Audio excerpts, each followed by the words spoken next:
কাঞ্চননগর গ্রামে মিরাজ নামক একজন ছেলে ছিল।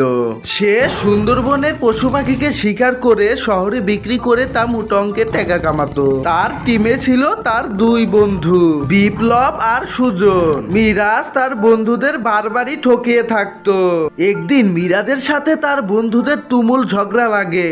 তার দুই বন্ধু বলে, তুমি একাই সব সময় তোমার ভালোটাই বেশি বুঝো, আমরাও তো তোমার সাথে কাজ করি তাই না, তাই ভাগের টাকার ভাগাভাগিটা সমান হওয়া উচিত। কিন্তু মিরাজ অস্বীকার করে যে তোমাদের কখনোই আমি ঠকাইনি। কিছুক্ষণ পর মিরাজের দুই বন্ধু সেখান থেকে চলে যায়, তার সাথে আর কাজ করবে না তারা। এতে মিরাজ অনেকটাই ভেঙে পড়ে, তবু ভাগের টাকা সে সমান করবে না। কিছুক্ষণ পর দেখতে পারি মিরাজ একটি জঙ্গলের রাস্তা ধরে হাঁটছে। মিরাজের এখন পরিকল্পনা হলো তার বন্ধুদের দেখিয়ে দিবে সে একাই শিকার করতে পারে।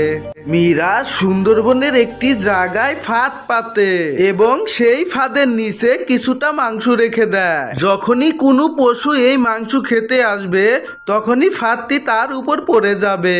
কিছুক্ষণ পর দেখতে পারি একটি বাঘ মামা সেই ফাঁদের নিচে এসে সেই মাংস খেতে লাগে। তার পিছন পিছন মিরাজ সেই বাঘটিকে ফলো করে এবং সে দাঁড়িয়ে দাঁড়িয়ে অপেক্ষা করতে থাকে কোন সময় বাঘটি আটকে পড়বে। হঠাৎ করে জঙ্গলের সিংহ মামা আওয়াজ করে এবং পুরা সুন্দরবন কেঁপে উঠে। হঠাৎ করে বাঘ মামা মিরাজের দিকে ধাওয়া করতে থাকে। মিরাজ ভয়ে চিৎকার দিয়ে দৌড়াতে থাকে।